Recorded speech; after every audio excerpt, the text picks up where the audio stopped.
సువార్త 2వ అధ్యాయం 13 నుండి 17 వరకు. యోహాను రాసిన సువార్త 2వ అధ్యాయం 13 నుండి 17 వరకు మన మధ్యలో ఉన్న సహోదరులు రాజ్కుమార్ గారు వచ్చి చదివి వినిపిస్తారు. యోహాను సువార్త 2వ అధ్యాయం 13 నుంచి 17 వరకు. యూదుల పస్కా పండుగ సమీపముగా యేసు యెరూషలేమునకు వెళ్ళి దేవాలయంలో ఎడ్లను గొర్రెలను పావురములను అమ్మువారును రోకలు మార్చువారును కూర్చుండుట చూసి త్రాళ్లతో కొరడాలు వేసి గొర్రెలను ఎడ్లన్నిటిని దేవాలయంలో నుండి తోలివేసి రోకలు మార్చువారి రోకలు చల్లివేసి వారి బల్లలు పడద్రోసి పావురములు అమ్మువారితో వీటిని ఇక్కడ నుండి తీసుకొని పోండి, నా తండ్రి ఇల్లు వ్యాపారపు ఇల్లుగా చేయకూడదని చెప్పాను. ఆయన శిష్యులు మీ ఇంటిని గూర్చిన ఆసక్తి నన్ను భక్షించిందని రాయబడి ఉన్నట్టు జ్ఞాపకం చేసుకునేది. మనం చదువుకున్న ఈ భాగాన్ని ఆలోచన చేస్తే ఒక గొప్ప మాట మనకు కనబడుతుంది. చాలా మాటలు ఉన్నాయి, బైబిల్ అంతా గొప్ప మాటలే. మనం నేర్చుకోబోయే మాట ఏమంటే,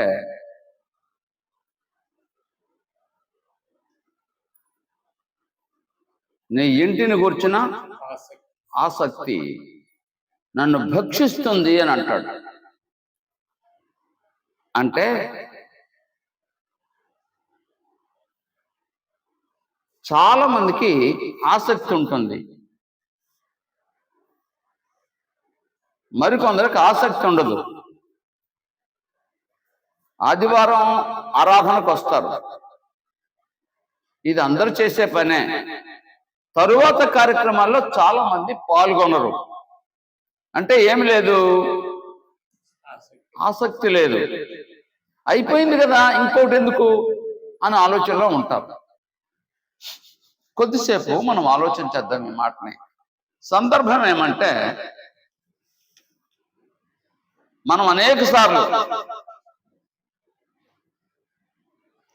మన గురించిన మన అభిమానులు, లేదా మనం ప్రేమించేవారు, లేదా మన భార్య కావచ్చు, పిల్లలు కావచ్చు, భర్త కావచ్చు, అన్నదమ్ములు కావచ్చు, చాలా మంచివారు, చాలా నమ్మకస్తులు, యథార్థవంతులు, వారిని ఎవరో ఏదో అన్నారు, చాలా మంచిది, ఆమె వ్యభిచారిని ముద్ర వేశారు ఎవరో, నేను చూశాను అన్నాడు ఒకడు. లేకపోతే వాడు ఫలానా వాడు దొంగతనం చేయడం నేను చూశాను అంటాడు ఇంకొకరు. అలా అన్నప్పుడు మనకేమనిపిస్తుంది ఒకసారి చెప్పండి? నేను అభిమానించేవారు, లేదా నేను ప్రేమించేవారు, అవతల వారు చాలా మంచివారు, వారి గురించి ఎవరైనా చెడ్డగా మాట్లాడితే ఏమనిపిస్తుంది చెప్పండి? ఉద్రేకం కలుగుతుంది. ఏంటి అతను మాట్లాడేది, ఏంటి ఆ మాట్లాడేది? రక్తం మరుగుతుంది అంటారే, ఉద్రేకం కలుగుతుంది, బాధ కలుగుతుంది. కారణం ఏమంటే, వారు అటువంటి వారు కానప్పుడు, అది గుర్తుపెట్టుకోండి. ఒకవేళ అటువంటి వాళ్ళైతే మనకే ఆ మాట వినడానికి సిగ్గు అనిపిస్తుంది. అవును నిజమే, తల దించుకుంటున్నాను, మాట్లాడలేను అన్నట్టుగా ఉంటారు. గుర్తుపెట్టుకోండి. ఒకవేళ మంచివారైతే ఉద్రేకం కలుగుతుంది, మనకి బాధ కలుగుతుంది. ఎంత అంటే మనం ప్రభువులో ఉన్నాం కానీ లేకపోతే అన్నంతగా బాధ కలుగుతుంది. అంటే నేనేమైనా చేస్తాను అన్నట్టుగా. నా చిన్నప్పుడు ఆ బావిలో తాడు వేసి బొంగ నీళ్లు మునిగితాయి కదా, లాగబోతున్నాడు. ఈలోగా ప్రక్కనే ఇద్దరు కొట్టుకుంటున్నారు. ఇతనికి సంబంధించిన వ్యక్తి ఆ బావి తాడక్కడే వదిలేశాడు. బావిలో పడిపోయింది అది.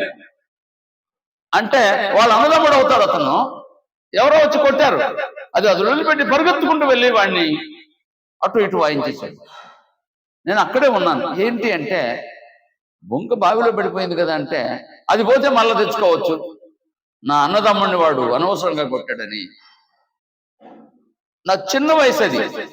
నాకు అప్పుడు అనిపించింది, అంటే బాధ కలిగితే ఎట్లుంటుందా, అది ఏం జరుగుతుందో తెలియకుండా అలా జరుగుతుందా అన్నట్టుగా. నేను ఎందుకు మాట్లాడుతున్నట్టే, యేసు ప్రభు వారు దేవుని మందిరానికి వెళ్ళాడు. యేసు ప్రభు వారు దేవుని మందిరానికి వెళ్ళారు. అది మొదటి పండుగ ఆయనకి. బాప్తిస్మం పొందిన తర్వాత మొదటి పండుగ. బాప్తిస్మానికి ముందు ప్రతి సంవత్సరం పండుగకు వెళ్తున్నాడు. మీకు తెలుసు కదా, లూకా సువార్త 2వ అధ్యాయంలో 12వ సంవత్సరంలోనే ఏటేటా దేవుని గుడికి వెళ్ళేవాళ్ళు అన్నారు. 12వ సంవత్సరంలోనే దేవుని గుడికి వెళ్ళాడంటే ఇంకా కంటిన్యూగా వెళ్తున్నారా లేరా? అది అయితే బాప్తిస్మం పొందిన తర్వాత, బాప్తిస్మం పొందక మునుపు ఆయన వెళ్తున్నాడు వస్తున్నాడు, కానీ సైలెంట్ గా ఉంది గ్రంథం. ఒక్కసారి మనకు చెప్పబడింది. బాప్తిస్మం పొందిన తర్వాత ఏం జరిగిందంటే దేవుని మందిరానికి వెళ్ళాడు. దేవుని మందిరానికి వెళితే దేవుని మందిరంలో అస్తవ్యస్తంగా ఉంది. అక్కడ ఉండవలసిన తీరులో ఉండలేదు. అది పాయింట్. మరలా చెప్తాను ఈ మాట. దేవుని మందిరంలో మీటింగ్ జరుగుతుంది, లేదా క్లాస్ జరుగుతుంది, లేదా ఆరాధన జరుగుతుంది, ఎవరో డిస్టర్బ్ చేస్తున్నారు. ఏమనిపిస్తుంది మీకు? ఎంత ఇబ్బంది అంటే కనీసం వాళ్ళకి తెలీదా, జ్ఞానం లేదా అని ఒకవేళ చెప్పలేకపోవచ్చు, కానీ అంతరంగంలో ఆ కూర్చోవడం చేత కదా. ఏంటి ఆ గోళ, ఆ అల్లవేంటి, ఏంటి ఆ పద్ధతి అని ఒకలాంటి ఏం కలుగుతుంది చెప్పండి. ఇప్పుడు బాధ, ఎంత బాధ అంటే అదే నా కుమారుడైతే, అదే నా పిల్లలైతే లాగా ఒకటి ఇవ్వాలనిపించింది అని అంటారు.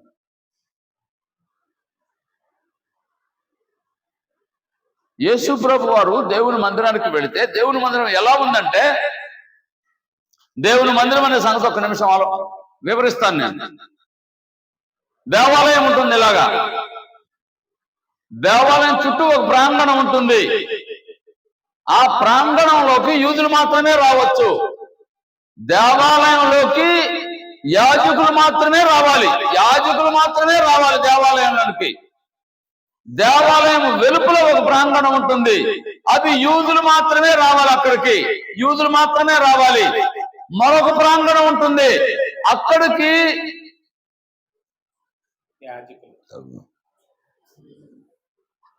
స్త్రీలు మాత్రమే రావాలి. స్త్రీలు రావచ్చు అక్కడికి. మరొక ప్రాంగణం ఉంటుంది, అక్కడికి ఎవరైనా రావచ్చు. అట్నుంచి వస్తాను మరలా. దేవాలయం చుట్టూ ఎన్ని ప్రాంగణాలు ఉంటాయంటే, ఒకటి ఉంటుంది చాలా విశాలంగా. ఆ విశాలంలో అన్యులు యూదులు ఎవరైనా రావచ్చు అక్కడికి. అది అన్యుల ప్రాంగణము అంటారు. ఆ తర్వాత మరొక ప్రహరీ ఉంటుంది, దాని చుట్టూ కోట. దానిలోనికి స్త్రీలు రావచ్చు. స్త్రీలు పురుషులు అందరూ రావచ్చు. మూడవది ఉంటుంది. మొదటిది అన్యులు అందరూ రావచ్చు, అది ఒకటి. రెండవది స్త్రీలు రావచ్చు. మూడవది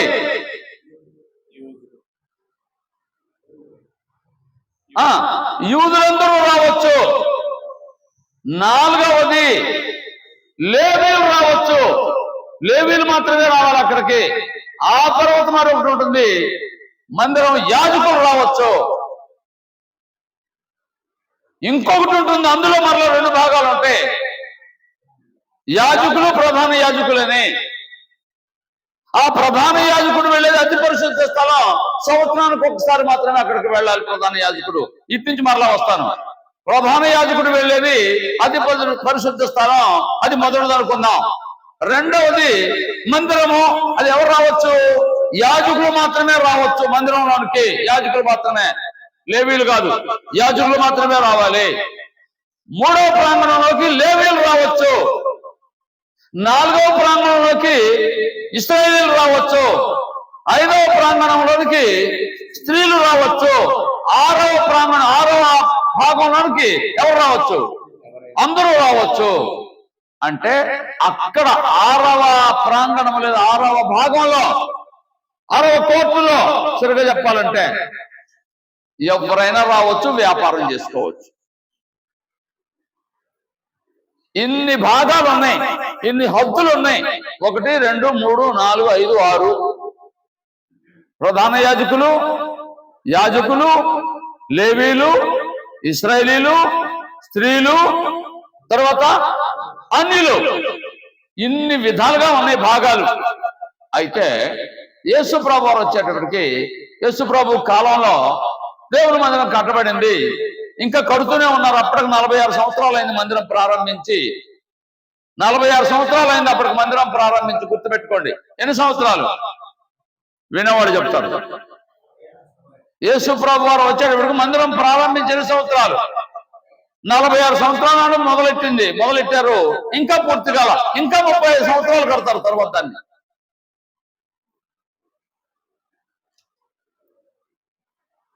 అప్పుడు యేసు ప్రభు వారు బాప్తిసం పొందినప్పుడు ఆయన వయసు ఎంత? 30. అంటే యేసు ప్రభు వారి కంటే ఎన్ని సంవత్సరాల ముందు మందిరం కట్టడం ప్రారంభించారు? ఇందాక నేను చెప్పాను కదా, 46 అంటే 30 తీసివేయండి. అంటే యేసు ప్రభు వారు ఇంకా 15 సంవత్సరాలకు పుడతారు అనగా అప్పుడు మందిరం కట్టడం ప్రారంభించారు. చదువుదాం ఆ మాట. యోహాను సువార్త 2వ అధ్యాయము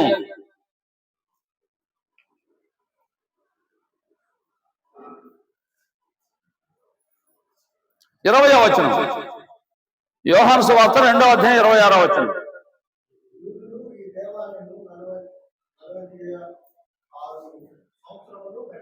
యూదులు ఈ దేవాలయము 46 సంవత్సరములు కట్టిరే. అంటే ఆగండి, ఎన్ని సంవత్సరాలు కట్టారంట? చరిత్ర ప్రకారంగా ఇంకొక 35 సంవత్సరాల తర్వాత అది పూర్తి చేయబడింది. 46, 35, 81 సంవత్సరాలు మందిరం కట్టారు. మరలా చెప్తాను ఈ మాట. దేవుని మందిరాలు యెరూషలేములో 3 కట్టబడ్డాయి. ఒకటి ఎవరు కట్టారు? సొలొమోను కట్టాడు. అదే మొదటి మందిరం. అప్పటిదాకా మందిరం లేదు, గుడారంలో ఉన్నాడు దేవుడు. మందిరం లేదు. సొలొమోను నిర్మించాడు మొదటి మందిరం. అది బబులోను రాజైన నెబుకద్నెజరు పడగొట్టాడు, ధ్వంసం చేశాడు, కాల్చివేశాడు. అది అయిపోయింది. ఆ యెరూషలేమును స్వాధీనం చేసుకున్నాడు బబులోను రాజు నెబుకద్నెజరు. యూదులందరినీ బబులోను చెరలోకి తీసుకువెళ్ళాడు. ఇది పాడైపోయింది. తర్వాత మాదీయులు పారసీకులు వచ్చారు. బబులోను పతనం అయిన తర్వాత మాదీ పారసీక రాజైన కోరెషు మందిరాన్ని కట్టమని ఆజ్ఞాపించాడు మరలా యూదుల్ని. వారు మందిరం నిర్మించారు. ఎవరంటే జెరుబ్బాబెలు నాయకత్వంలో మందిరం కట్టబడింది. గుర్తుపెట్టుకోండి. ఎవరైనా జెరుబ్బాబెలు. మొదట ఆయన ఎవరు? సొలొమోను. రెండో వాడు ఎవరు? జెరుబ్బాబెలు. అది మందిరం కట్టబడింది. మరలా దాన్ని కూడా కూల్చివేశారు. ఆ తరువాత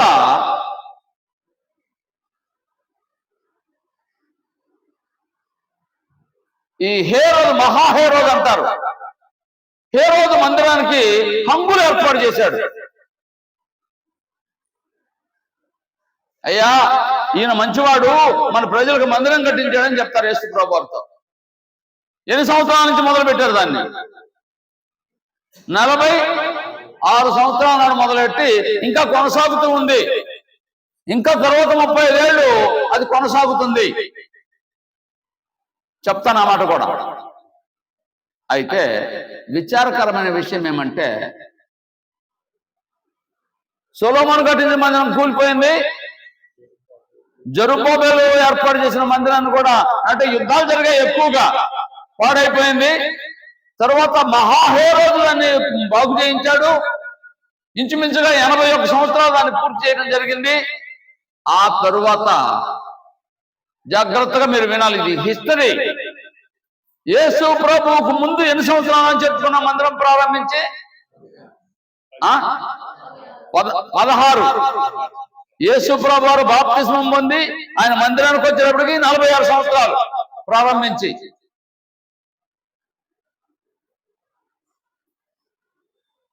క్రీస్తు శకం 70లో మందిరం మళ్ళా పాడైంది. యేసు ప్రభు వారు చూపించిన మందిరం. ఈ మందిరాన్ని ఇలా ఒకసారి శిష్యులు ఏమన్నారంటే, అబ్బా ఆ మందిరాన్ని చూడండి ఎంత బాగుందో, బహుశా ఎక్కడెక్కడ అందమైనటువంటి రాళ్ళు ఉన్నాయో ఆ రాళ్ళన్నీ ఒక్కొక్కరు డబ్బులు పెట్టి కొనుక్కొచ్చి తీసుకొచ్చి ఇచ్చారు ఆ మందిరం కోసం. ఈ రాళ్ళు ఎలాంటివో, ఈ మందిరం ఎలాంటిదో, ఎంతమంది ఏ విధంగా అర్పించారో ఇంత వైభవంగా ఉందని యేసు ప్రభుకి వివరించారు. వివరించిన తర్వాత యేసు ప్రభు వారు అన్నారు, ఈ మందిరాన్ని మీరు చూస్తున్నారు కానీ ఈ మందిరం రాయి మీద రాయి లేకుండా పడిపోతుందని చెప్పారు. ఆయన చెప్పిన తర్వాత ఇంచుమించుగా అది 33వ సంవత్సరం అనుకోండి. 70 అంటే 27 సంవత్సరాలు.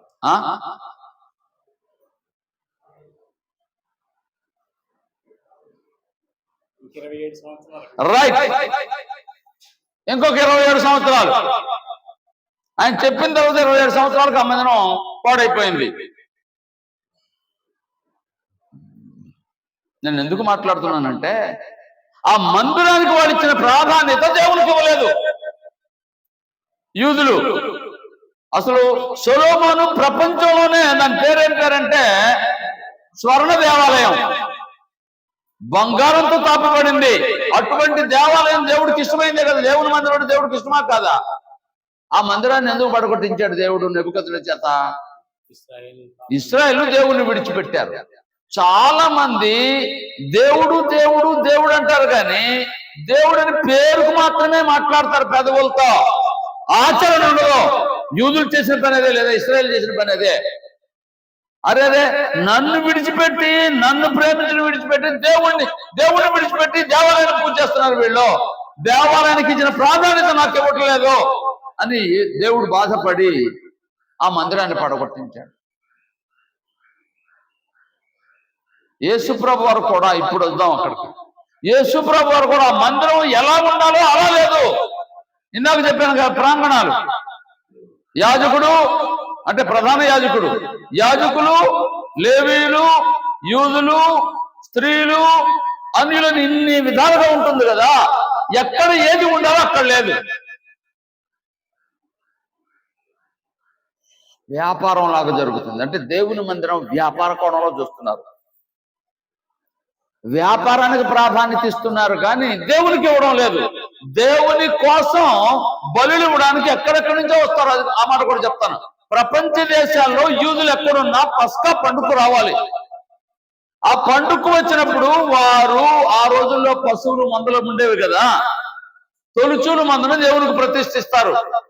సపోజ్ మన భారతదేశంలో ఉన్నాడు అనుకోండి ఒక యూదుడు, ఇక్కడి నుంచి గొర్రె పిల్లని తీసుకువెళ్ళాలంటే కష్టమా కాదా? తీసుకువెళ్తారు, డబ్బులు కడితే తీసుకువెళ్ళొచ్చు. అతను వెళ్ళాలంటేనే టికెట్. గొర్రె పిల్లని తీసుకువెళ్ళాలంటే మళ్ళీ ఇంకో టికెట్, దానికంటే ఎక్కువ అవుతుంది, అక్కడ పోయి కొనుక్కోవచ్చు. అందుకని గొర్రె పిల్లని ప్రతిష్ఠించిన వాడు దీన్ని నమ్మి ఈ డబ్బులు తీసుకువెళ్ళి అక్కడ యెరూషలేములో మందిరం దగ్గర గొర్రె పిల్లని కొంటాడు. అది అంతేకాదు, ప్రపంచ దేశాల్లో ఆయా దేశాల్లో పనిచేసేవారు వారి దేశంలో ధనం సంపాదించుకుంటారు. భారతదేశంలో మనం యూదులు ఉన్నారు, ఇక్కడ ఏంటి అమల్లో ఉన్న డబ్బులు రూపాయి కదా. యెరూషలేములో రూపాయిని తీసుకెళ్లి నాకు వస్తువు ముట్టించేవాళ్ళు కాదు. పోతూ పోతూ ఇక్కడ హైదరాబాద్ లో మేము డాలర్లు కొనుక్కొని పోయాం. డాలర్ పనిచేస్తుంది అక్కడ, అంటే ప్రపంచాన్ని వెళ్తుంది కదా డాలర్. వాళ్ళ రూపాయలు పనిచేస్తాయి, తర్వాత డాలర్ మాత్రమే తీసుకుంటారు. అయితే ఇక్కడ సంపాదించిన వాళ్ళు ఏం చేస్తారంటే ఈ డబ్బులు తీసుకువెళ్ళి అక్కడ ఏం కొనుక్కుంటారు, వాళ్ళ మనీ కొనుక్కుంటారు. అది రోకలు మార్చడం అంటే అది. గుమ్మలు, పావురాళ్ళు, లేకపోతే గొర్రె పిల్లలు, ఎడ్లు ఏమైనా ఉంటాయి అక్కడ, వాటిని కొని అర్పిస్తారు దేవునికి. అయితే అది ఎలా ఉందంటే కేవలం మేము చెప్పాను కదా ఇంతకు ముందు యెరూషలేము వెళ్ళామని. యెరూషలేము వెళ్ళిన తర్వాత వాళ్ళతో సంభాషించడానికి ప్రయత్నం చేస్తే వాళ్ళు మాట్లాడిన మాటలు ఏంటంటే, మేము వ్యాపారం కోసం ఇవి కట్టాము, వ్యాపారం చేస్తున్నాం కానీ ఆయన మేము నమ్ము అన్నారు. ఎవరిని? యేసు ప్రభువుని నమ్మలేదు. మరి ఎందుకు అంటే అది వ్యాపారం. ఏది? ప్రపంచ దేశాల వాళ్ళందరూ వస్తున్నారు, మాకు డబ్బులు వస్తున్నాయి, డబ్బులు ఎక్కువ అవుతాయా మీరే చెప్పండి, అందుకని మేము వ్యాపారం చేస్తున్నాం అని అన్నారు. ఇది వాటి మాట కాదు, యేసు ప్రభు కాలంలో కూడా అది ఉంది. ఏం చేస్తున్నారు వారు? ఏం చెప్పరు. వ్యాపారానికి ప్రాధాన్యత ఇస్తున్నారు కానీ దేవునికి ప్రాధాన్యత ఇవ్వడం లేదు. చర్చికి వచ్చేవారు కూడా చాలా మంది, మీలో కొందరు కాకపోవచ్చు, ఎక్కువ మంది ఏదన్నా మాకు మేలు జరగాలనే అభిప్రాయంతోనే గాని కరెక్ట్ గా దేవుణ్ణి ఆరాధించాలి, యథార్థంగా ఆరాధించాలి, యథార్థంగా జీవించాలని ఆలోచన ఉండదు. ఏదో వస్తుంటారు పోతుంటారు. మీరు కాదులేండి. అందుకని యేసు ప్రభుకి ఏం జరిగిందంటే ఆ పరిస్థితి చూసేటప్పటికి బాధ కలిగింది. బాధ కలిగి ఏం చేశాడు ఇప్పుడు చదువుదాం.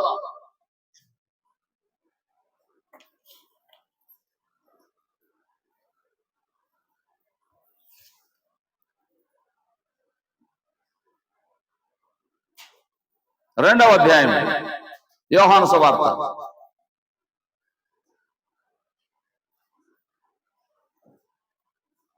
13-14 వచనాలు నేను చదువుతాను. యూదుల పస్కా పండుగ సమీపింపగా యేసు యెరూషలేమునకు వెళ్ళి దేవాలయములో ఎడ్లను, గొర్రెలను, పావురములను అమ్మువారును, రోకలు మార్చువారును కూర్చుండట చూచి, ఎవరంట? ఇదిగో వ్యాపారం చేసేవారు, చూచి త్రాళ్లతో కొరడాలు చేసి గొర్రెలను, ఎడ్లనన్నిటినీ దేవాలయం నుంచి తోలివేసి, అంటే అన్యుల ప్రాంగణములో ఉండవలసినటువంటి ఆ గొర్రెలు లేకపోతే పావురాళ్ళు వగేరా వగేరా లోపలికి ప్రవేశించాయి. అది జరిగింది. అక్కడక్కడ అప్పుడప్పుడు మందు తాగే వాళ్ళు కూడా చర్చిలకు వస్తారు, మీరు చూస్తుంటారు మీ పల్లెల్లో. ఇక్కడ కూడా ఒక ఆయన వచ్చేవాడు, నన్ను వాక్యం చెప్పడానికి అవకాశం ఏమన్నాడు ఆయన. నేను అన్నాను, సార్ మీరు అది పుచ్చుకుంటున్నారు కదా, అది మానుకొని రండి అంటే ఆయన ఏమన్నాడంటే, నా డబ్బులు అయితే కావాలి కానీ నా మాటలు వద్దా అన్నాడు. డబ్బులు నేనేమంటే ఇచ్చానా? అది కాదండి, మార్చుకోండి రండి అంటే అసలుకే మానుకున్నాడు. ఇంకొక ఆయనకి, అయ్యా అది కాదు ఇదేం చెప్పాం, అలా కాదు ఎలా అంటే నన్ను మీరు వెలివేశారని ఆయన మానుకున్నాడు. అంటే విధానం చెప్పినప్పుడు వినరు, సమయానికి రావట్లేదు. ఒక ఆయన, మీరు సమయానికి రావట్లేదు కదా, సమయానికి వచ్చినప్పుడు నన్ను అడుగు, నువ్వు వాక్యం బోధిద్దు కానంటే, అందరూ ఆలస్యంగా వస్తారు కదా, నేను కూడా ఆలస్యంగా వస్తాను, నాకు వాక్యం చెప్పడానికి అవకాశం కావాలంట. అయ్యా అది పద్ధతి కాదని సంఘంలో వాళ్ళందరూ చెప్పినా నా మాట వినాలి, నేను అంతే అంటాడు అతను. మానుకున్నాడు. ఇలాంటి వాళ్ళు చాలా మంది ఉంటారు. నేను మరలా చెప్తున్నాను ఈ మాట. యేసు ప్రభు వారు అక్కడికి వచ్చినప్పుడు పరిస్థితి ఎలా ఉందంటే తారుమారుగా ఉంది. అందుచేత ఆయనకి ఏమొచ్చింది? కోపం వచ్చింది. బైబిల్ చెప్పింది కోపపడుడి, కానీ ఏం చేయొద్దు, పాపం చేయొద్దు. అసలు కోపపడకూడదు అంటాడు యేసు ప్రభు వారు. నిర్నిమిత్తముగా కోపపడువాడు విమర్శకు లోనగును అన్నాడు. ఏంటంట? కోపడితే చాలా మందికి బాధ. యేసు ప్రభు చెప్పింది అక్కడ రీజన్ ఇచ్చాడు. ఏంటది? నిర్నిమిత్తమైన కారణం లేకుండా కోపపడకూడదు. కారణం ఉంటే కోపపడచ్చా, కోపపడకూడదా? అంకుల్కి ఎప్పుడు కోపం అంటారు. కోపం ఎందుకంటే తప్పు జరుగుతుంటే కోపం, మంచివాడికి ఎప్పుడైనా కోపం వస్తుంది. చెడ్డవాడు కాబట్టి వాడు కోపం రాదు. చేసేవే చెడ్డే కాబట్టి వాడికి ఇంకో కోపం ఎందుకు వస్తుంది? యథార్థంగా ఉండేవాళ్ళ కోపం వస్తుంది, గుర్తుపెట్టుకోండి. యేసు ప్రభువులు కోపపడ్డారు. కోపపడి ఏం చేశారో తెలుసా? ఇంకోసారి చదువుదాం.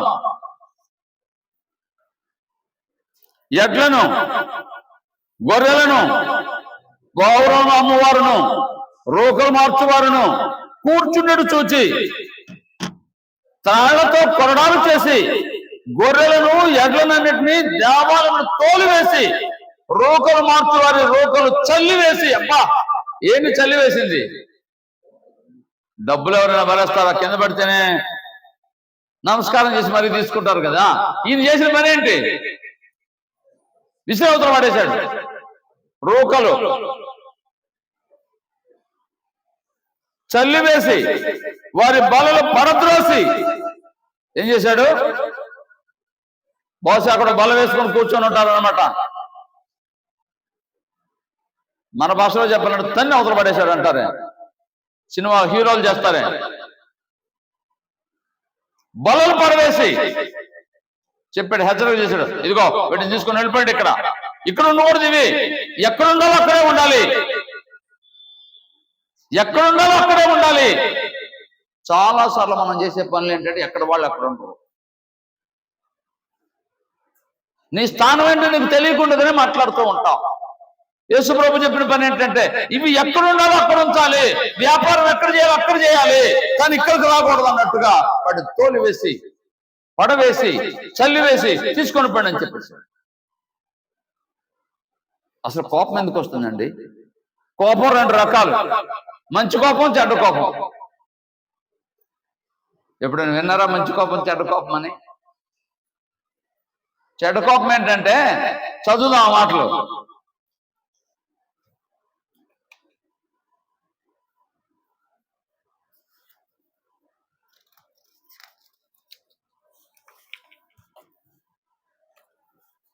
సమూయేలు గ్రంథం మొదటి అధ్యాయం, సమూయేలు మొదటి గ్రంథం 18వ అధ్యాయం 29వ వచనం. 18:29.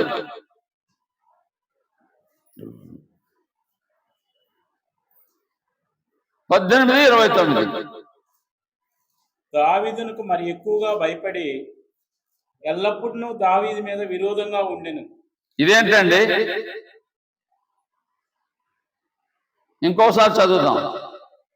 దావీదునకు మరి ఎక్కువగా భయపడి ఎల్లప్పుడూ దావీదు మీద విరోధంగా దావీదు మీద కోపం పెంచుకున్నాడు. నా మాట మరలా వినండి. దావీదు యథార్థంగా జీవిస్తున్నాడు.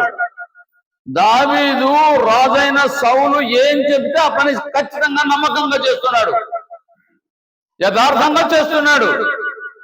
ఆ సైన్యంలో వాళ్ళందరికీ ఎలా ఉందంటే దావీదు మంచివాడు, యథార్థవంతుడు, సామర్థ్యం కలిగిన వాడు మాత్రమే కాదు, యథార్థం కలిగిన వాడు, నమ్మకస్తుడు, ఇతను చాలా మంచివాడని సైన్యంలో అందరికీ మంచి ఆలోచన వచ్చింది. మంచివాడైతేనా చెడ్డవాడైతేనా? మంచివాడైతేనే. మరి సౌలుకి ఏమైంది? ఎందుకు? తనకంటే వచ్చిన ఇబ్బంది అది. భయం కలిగింది. ఏంటా భయం అంటే, సరిగ్గా చెప్పాలంటే రేపు వీడు రాజ్యాన్ని కాజేస్తాడేమో, నా తరువాత అసలు నాకే అసలు పెడతాడేమో, నా తరువాత నా కుమారుడికి రాజ్యము ఉండదేమో, దావీదు చేతిలోకి పోతుందేమోనని భయంతో దావీదు మీద కోపం పెంచుకున్నాడు. ఇక అక్కడి నుంచి దావీదుని చంపడానికి అతను ప్రయత్నం చేశాడు. సౌలు మీద దావీదు కోప్పడలేదు, దావీదు మీద సౌలు కోప్పడుతున్నాడు. ఏం తప్పు చేస్తే కోప్పడుతున్నాడు, అది నా పాయింట్. దావీదు ఏం తప్పు చేస్తే సౌలు కోప్పడుతున్నాడు? వాళ్ళ కుమారుడు చూసి ఆగడగొట్టు దాని కొడుక, దావీదు భూమి మీద ఉన్నంత కాలము నీకు నీ రాజ్యానికి ఇబ్బంది అని తెలుసా నీకు? మరి పిలువు, చంపేద్దాం అంటున్నాడు. దావీదుని పిలువు అంటున్నాడు. ఏంటండి కోపపడడానికి కారణం ఏంటి? భయం. తన రాజ్యానికి ఎక్కడ అడ్డం వస్తాడనే భయం. అది మంచి కోపం కాదు. మరొక మాట చూడండి, దానియేలు గ్రంథం 2వ అధ్యాయం 12వ వచనం. దానియేలు గ్రంథం 2వ అధ్యాయం 12వ వచనం.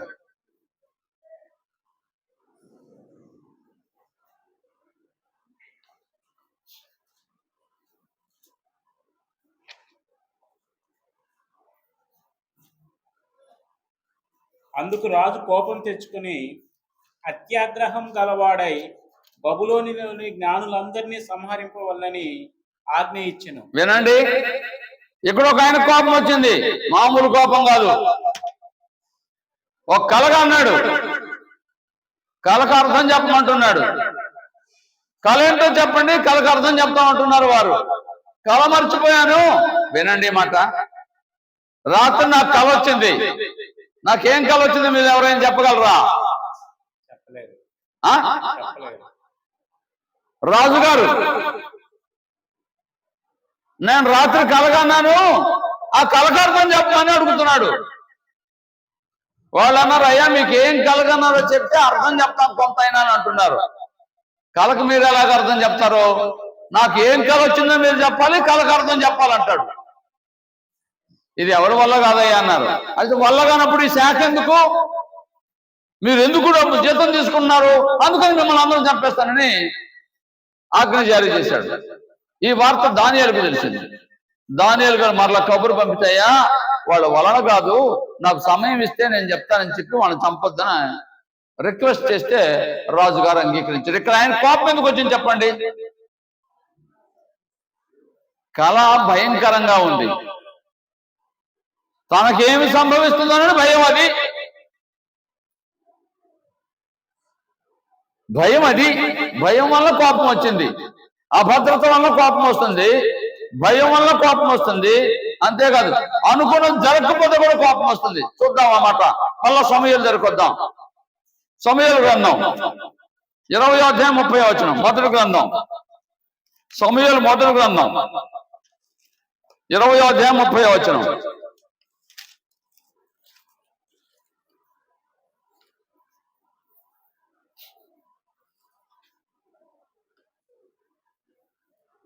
సౌలు యోనాతాను మీద బహుగా కోపపడి, అగడగొట్టు దాని కొడుకా, నీకును నీ తల్లి మానమునకు సిగ్గు కలుగునట్లుగా నీవు యెష్షయి కుమారుని స్వీకరించిన సంగతి నాకు తెలిసింది కదా.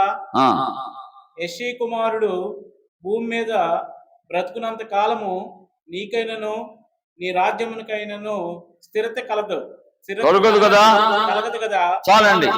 అంటే ఈ రాజ్యం వాడి చేతిలోకి పోతుంది కదా, వాడు బ్రతుకుంటే.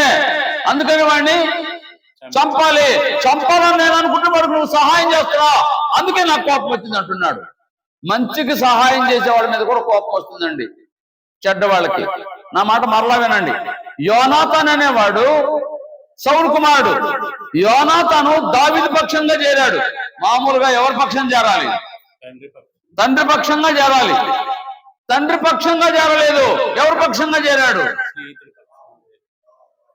న్యాయం పక్షంగా చేరాడు. మీరే పక్షంగా ఉంటారు? మా అన్న కదా, మా మేనమామ కదా, మా వాళ్ళు కదా. చర్చిల పల్లెల్లో ఎలా జరుగుతున్నాయో తెలుసా? ఎలా జరుగుతున్నాయి? మా వాళ్ళు పెడితే మా వాళ్ళ సంఘానికి నేను వెళ్తా. మా బంధువు కాబట్టి నేను వెళ్తున్నాను.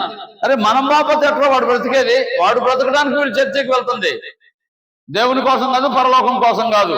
చాలా ఊర్లలో జరుగుతుంది. వాళ్ళ ఇన్ని శాఖలు ఎందుకు వచ్చాయి?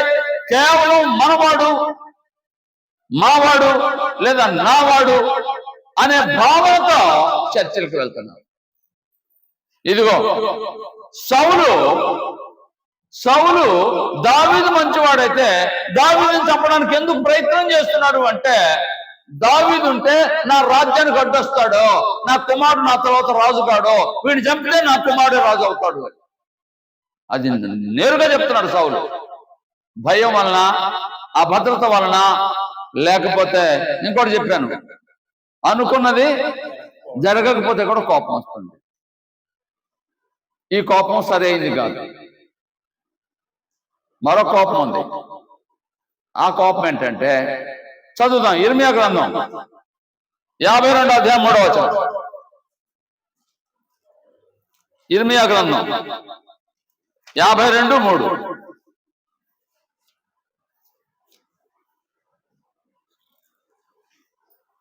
యెహోవా కోప్పడి తన ఎదుట నుండకుండా వారిని తోలివేయనంతగా ఆ చర్య యెరూషలేములోను యూదాలోను జరిగెను. చాలండి. పై వచనం చదివితే అర్థమవుతుంది. నేను చదువుతాను. యెహోయాకీము నడిచిన చెడ్డ నడత ప్రకారముగా, మరలా చదువుతాను. యెహోయాకీము నడిచిన చెడ్డ నడత ప్రకారముగా సిద్కియాయు యెహోవా దృష్టికి చెడు నడత నడిచెను.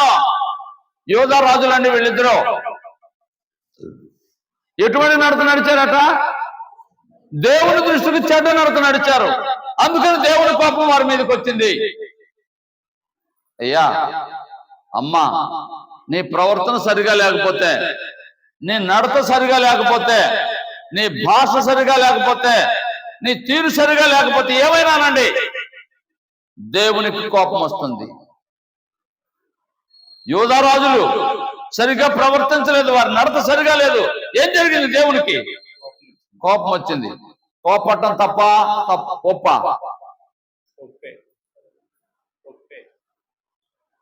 దేవుడు కోప్పడ్డాడండి. దేవుడు తప్పని వాళ్ళు ఎవరైనా ఉంటారా? ఎందుకంటే వారి నడత సరిగా లేదు కాబట్టి దేవుని కోపం వచ్చింది. ఇప్పుడు చదువుదాం. మార్క్స్ వార్త 10వ అధ్యాయం 14వ వచనం చదువుదాం. మార్క్స్ వార్త 10వ అధ్యాయం 14వ వచనం.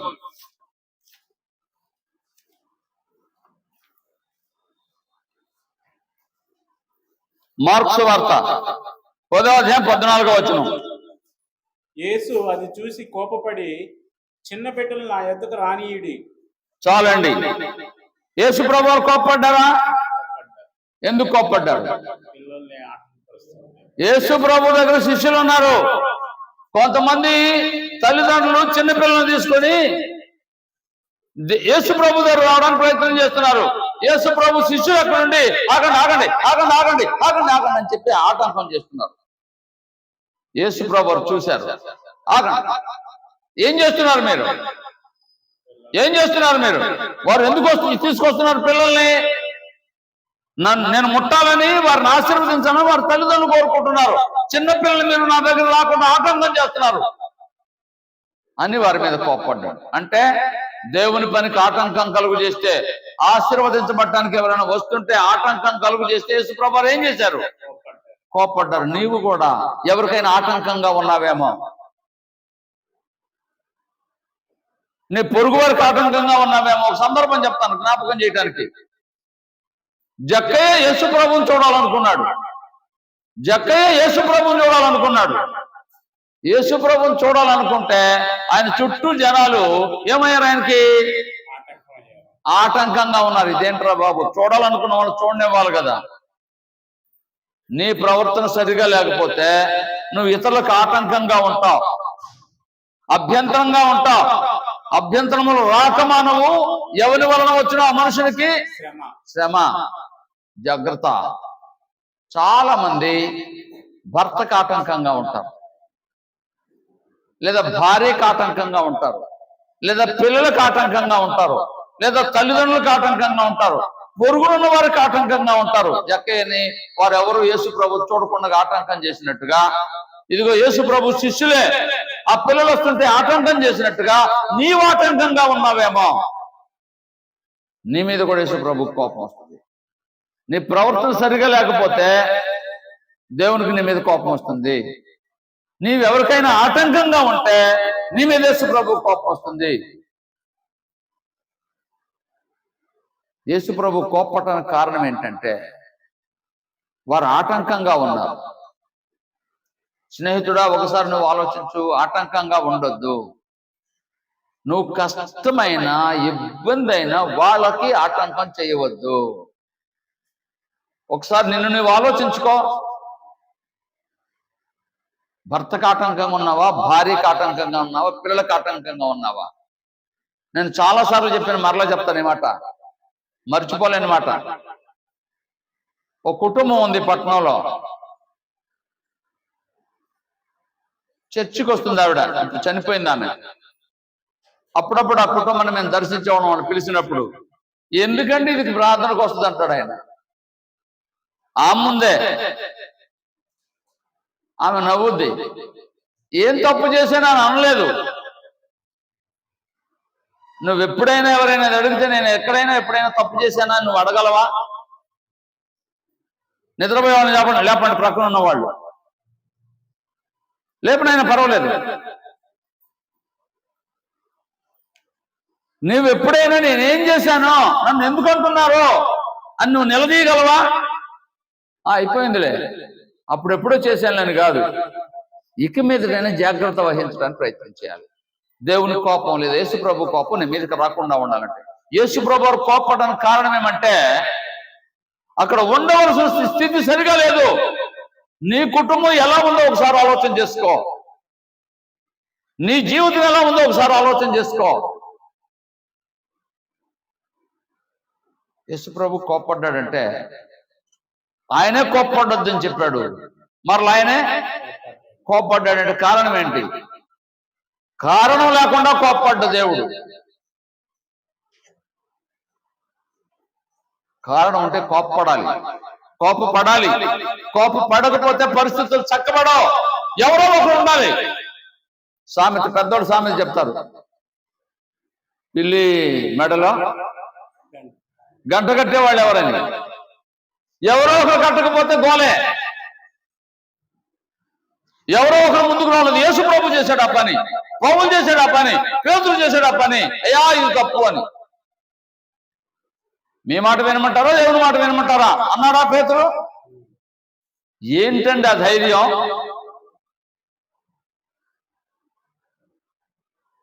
నువ్వు సరిగా ఉంటే మాట్లాడగలవు, నువ్వు సరిగా ఉంటే మాట్లాడగలవు. సరిగా లేకపోతే మాట్లాడే హక్కు నీకు లేదు. మాట్లాడిన నువ్వు కూడా మాట్లాడాలా అంటారు అవతల వాడు. నీ ప్రవర్తన, నీ జీవితం సరిగా ఉండాలి. క్రైస్తవులంటే ఏదో అలా ఆదివారం వచ్చి వెళ్ళేవాళ్ళు కాదు క్రైస్తవులు. క్రైస్తవులంటే యేసు ప్రభువులాగా నడుచుకునేవారు. నేను చాలా సార్లు చెప్పాను, ఇది భూమి మీద ఉన్నంతకాలం మనం ఆచరించాలి. యేసు ప్రభు వారు భూమి మీదకి వచ్చాడు ఎందుకు చెప్పండి? అసలు యేసు ప్రభు భూమి మీదకి ఎందుకు వచ్చాడు తెలుసా? పాపులను రక్షించడానికి వచ్చాడు అంటారు, నిజమే, నేను కాదన్నా. అసలు నీ కోసం ఎందుకు వచ్చాడు? మాదిరి చూపించడానికి వచ్చాడు ఆయన. ఏంటి ఆయన మాదిరి? తండ్రి ఏం చెప్పాడో అది పూర్ణంగా నెరవేర్చాడు. అది దేవుణ్ణి మహిమపరచడం అంటే. యేసు ప్రభు ప్రార్థన చేస్తున్నాడు, తండ్రి చేయుటకు నీవు నాకు ఇచ్చిన పనులు సంపూర్ణంగా నెరవేర్చి నిన్ను మహిమపరచాను అంటున్నాడు. చెప్పిన మాట నువ్వు వింటున్నావా? అసలు లెక్కే చేయను. కొంతమంది చాలాసార్లు మనం మాట్లాడుకున్నాం, భయం ఉండదు.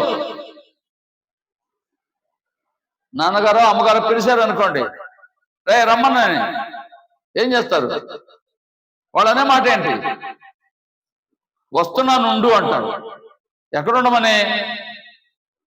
నేను వచ్చేదాకా కనిపెట్టుకొని ఉండు, నీ మాట నేను వినడం కాదు, ఆగు అంటారా లేదా? భార్యలు కూడా కొంతమంది చెప్పారు అనుకోండి, వెంటనే లేస్తారు కదా.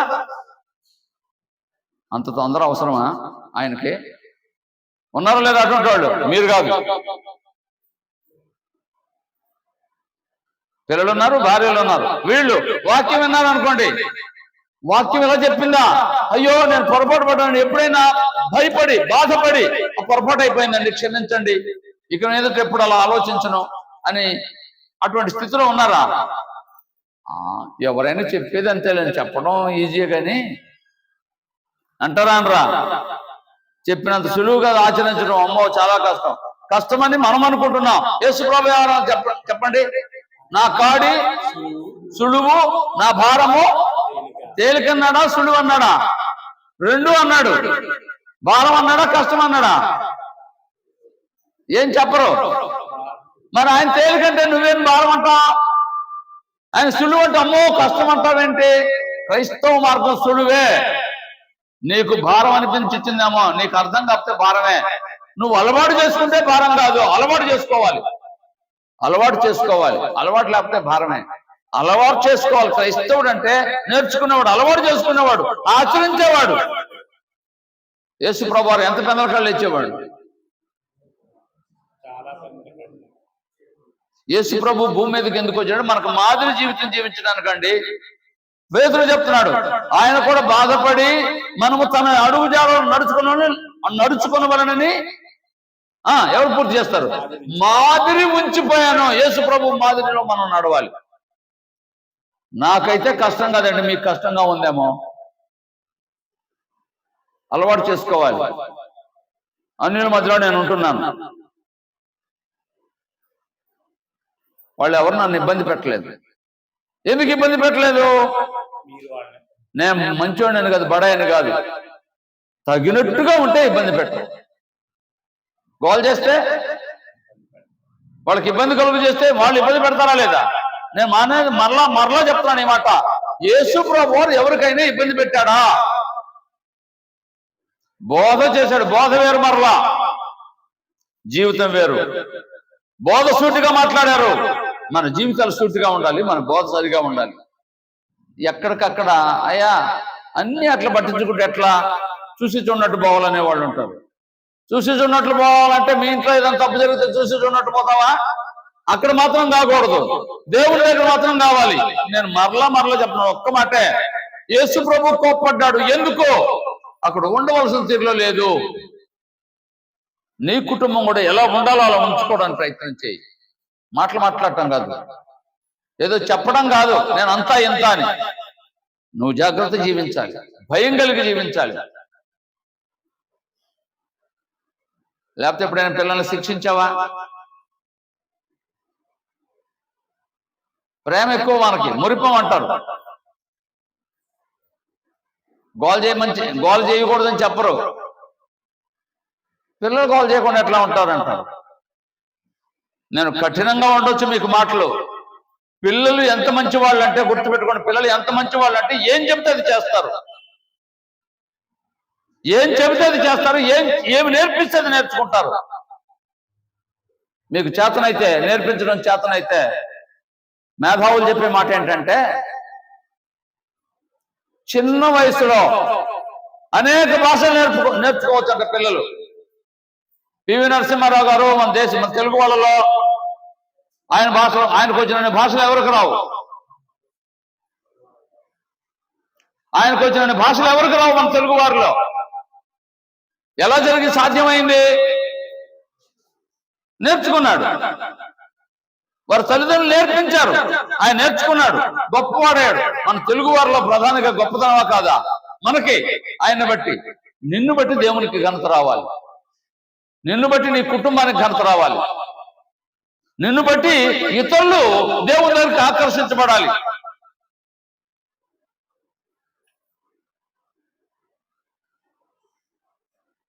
క్రీస్తు ప్రభు మాదిరిగా ఉన్నాడు. దేవుని మందిరంలో ఉండవలసిన తీరులో ఉండకపోతే ఆయన కోప్పడ్డాడు. ఈ కోణంలో నువ్వు ఎప్పుడైనా ఆలోచించావా? సంఘంలో, క్రైస్తవ్యంలో సరిగా లేకపోతే సరిచేయడానికి ప్రయత్నం చేసావా నువ్వు? నేను అంత మాత్రపడిన కాదనుకుంటున్నావా? ప్రతి వ్యక్తి దేవునికి అవసరమే, నీవు కూడా అవసరమే. ఇది కాదు బైబిల్ విధానము, ఇది అని నువ్వు చెప్పగలిగావా ఎవరికైనా? చెబితే ఇతరులకు నువ్వు విరోధి అవుతావు. అవునండి, సత్యం చెబితే విరోధి అవుతావు. మరి దేవునికో నిన్ను మెచ్చుకుంటాడండి దేవుడు. యోహాను ఉన్నాడు, బాప్తిస్మ ఇచ్చే యోహాను. రాజుగారు వచ్చారు. ఎక్కడికి? యోహాను దగ్గరికి రాజుగారు వచ్చారు. ఏ రోజు రాజు వస్తే ఏమన్నాడు? నెత్తి మీద చేయబెట్టి నువ్వు దీవించబడతావు, ఇంకా ఎక్కువ కాలం బ్రతుకుతావు అన్నాడా? అది ఏమన్నాడు? అయ్యా వస్తే వచ్చావు బాగానే ఉంది, కానీ ఆమెను తీసుకొని వచ్చేవేంటి అన్నాడు. ఆమె ఎవరండి అన్నాడు. అదే నీ సోదరుడు భార్యను తెచ్చుకున్నావేంటి అని అన్నాడు. పెళ్లి చేసుకున్నానండి అన్నాడు. పెళ్లి చేసుకున్నావా? పెళ్లి చేసుకుంటే మంచిదే, కానీ వాడి భార్యను చేసుకోకపోతే ఇంకెంత ఆడవాళ్ళు లేరా అన్నాడు. ఎవడి భార్యను నువ్వు పెళ్లి చేసుకున్నాను అంటావేంటి అని అన్నాడు. కోపం వచ్చింది ఆమెకి. ఏం చేసింది? జైల్లో పెట్టించింది. తర్వాత ఏం చేయించింది? చంపించి వేసింది. సత్యం చెప్తే ఇలా ఉండొచ్చు. కానీ యేసుప్రభు వారు ఏమన్నారు గుర్తుందా మీకు? అది మీరు గుర్తుపెట్టుకుంటే ఆశ్చర్యంగా ఉంటుంది. యేసుప్రభు వారు యోహాను గురించి ఏమన్నారు తెలుసా?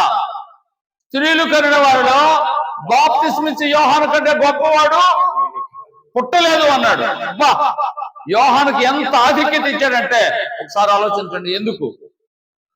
కపటం లేనివాడు, సూటిగా సత్యాన్ని మాట్లాడేవాడు. నువ్వు ఎప్పుడైనా సత్యం మాట్లాడతావా? ఒక పెద్ద బోధకుడు ఉన్నాడు, గొప్ప బోధకుడు. ఇంచుమించుగా 200 మంది సంఘం ఉంది, క్రీస్తు సంఘమే. వాళ్ళ ఊరు వెళ్ళాను నేను. వాక్యం బోధిస్తా ఉంటే మరి ఎన్నాళ్ళు బట్టి మాకు ఆయన ఎందుకు చెప్పలేదన్నారు. నన్ను ఎందుకు అడుగుతారు, ఆయన్ని అడగమని. ఆయన అడిగారు నా ముందే. నేను చెప్తే మనకు గొడవలు అవుతాయని నేను చెప్పలేదన్నాడు. వాళ్ళు సంతోషించారు. నేను అంటించాను చురక. అంటే వాళ్ళ దగ్గర మెప్పు పొందాలనుకున్నావు కానీ దేవుని దగ్గర మెప్పు పొందాలనుకోలేదు నువ్వు. వాళ్ళకి సత్యం చెప్పలేదంటే నువ్వు అసత్యాన్ని వాళ్ళకి చెప్పావు అన్నాను. బాధపడ్డాడు ఆయన. వాళ్ళలో కొందరు ఇప్పుడు క్రీస్తు సంఘంలోకి వచ్చారు. అయ్యా, నేను యథార్థాలే మాట్లాడుతున్నాను. యథార్థంగా ఉండాలి మనం ఎవరు అంటే దేవుని పిల్లలం అయితే ఎలా ఉండాలో అలా ఉండడానికి మనం ప్రయత్నం చేయాలి. ఆ ప్రయత్నంలో కొనసాగాలి. అంతేకాకుండా ఇతరులకు మాదిరిగా ఉండాలి.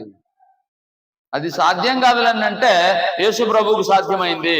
యేసు ప్రభు చేసి చూపించాడు. ఆయన మాదిరిలో మనం ఉండాలంటే దేవుని పిల్లలు అంటే అలా ఉండాలి మనం.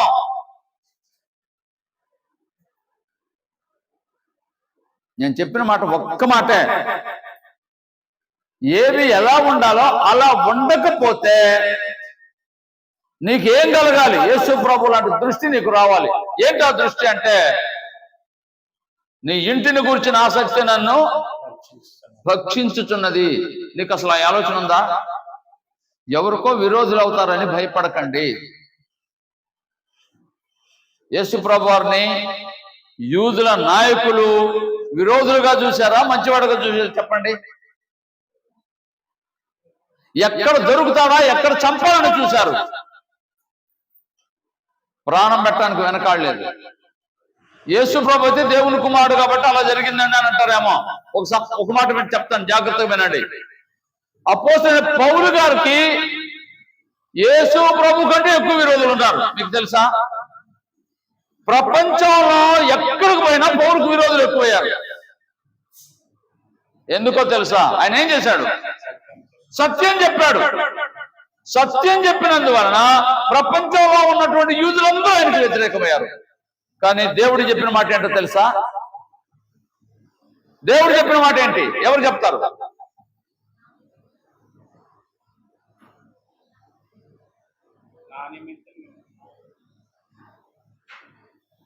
పౌలే చెప్పుకున్నాడు. ఏం చెప్పుకున్నాడు తెలుసా? పౌలు ఏం చెప్పాడు మీకు గుర్తొచ్చిందా? నా కొరకు జీవ కిరీటం ఎదురు చూస్తుందన్నాడు. ఏమిటాడు ఆ భాగ్యం? విరోధులు ఉన్నారు. ఎందుకంటే ఆయన సత్యం చెప్పినందువలన. పౌలు పత్రికలు అన్నవే, సత్యము చెప్పినందువలన మీకు విరోధునైతేనా అంటాడు. ఎవరికైనా విరోధం, సత్యం కోసం నువ్వు ప్రయాసపడితే దేవుడు నిన్ను అంతగా దీవిస్తాడు.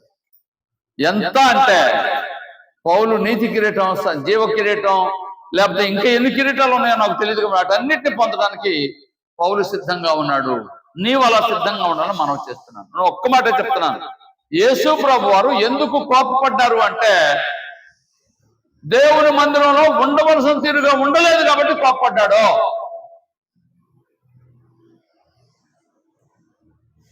నీ కుటుంబం కూడా ఉండవలసిన తీరులో ఉండకపోతే కోపపడు.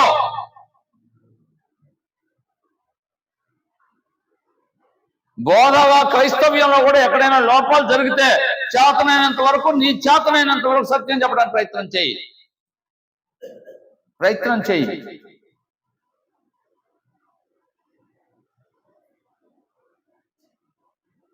యేసు ప్రభు వారు ఎందుకు కోపడ్డారంటే దేవుని మందిరం ఎడల శ్రద్ధ కలిగిన వాడు.